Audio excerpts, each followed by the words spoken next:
Olá, resumo da ET sobre o livro de Oséias. Oséias escreve no Reino do Norte, que é Israel, depois da divisão, que ele muitas vezes chama de Efraim ou de Jacó, aquele local, aquela região. E ele escreve mais ou menos 200 anos depois da divisão do reino. Era uma época de reis terríveis, os piores reis da história. Um deles era Jeroboão II e reinava o caos no Reino do Norte. Então, em 722 a.C., os assírios dizimam a Israel. E Oséias profetiza tudo o que aconteceria. O livro é uma coletânea do que ele escreveu, das suas poesias, durante 25 anos. Os 3 primeiros capítulos contém o casamento de Oséias com Gomer, que é uma mulher adúltera, e o resultado desse casamento é que ele tem 3 filhos. Deus ordena que Oséias seja seu marido, apesar da infidelidade da esposa. O profeta vai à sua procura para restaurá-la, paga suas dívidas e declara a sua fidelidade novamente.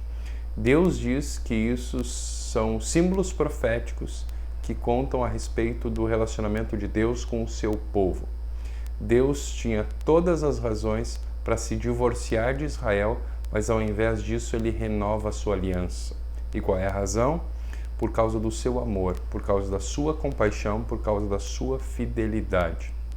No capítulo 3, nós vemos que o castigo pela infidelidade de Israel será o exílio, mas existe uma esperança de restauração futura. Quando Israel se arrependesse e voltasse a Deus, Deus então enviaria um novo rei messiânico, Messias, da linhagem de Davi. O amor de Deus é mais poderoso do que o pecado de Israel.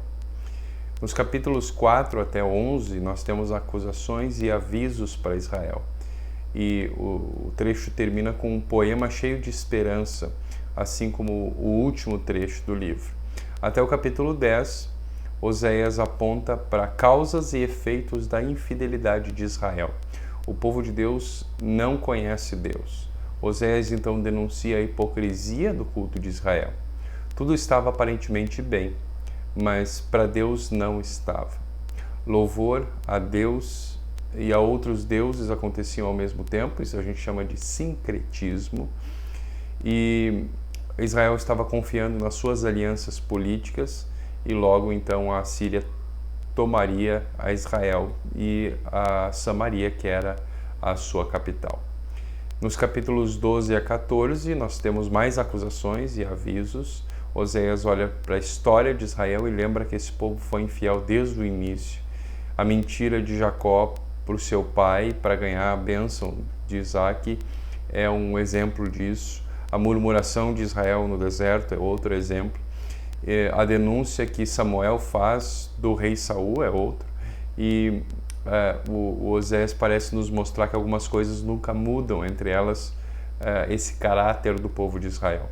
No capítulo 3, Deus havia prometido restaurar e salvar o seu povo, e isso vai ser lembrado durante o livro mais 2 vezes.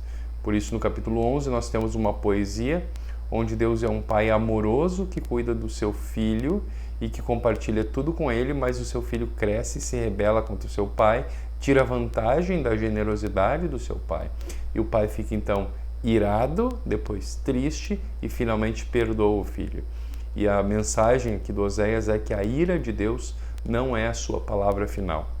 Finalmente, no capítulo 14, Oséias chama Israel ao arrependimento e mostra que o projeto de Deus é curar e salvar o seu povo. E esse é o livro de Oséias.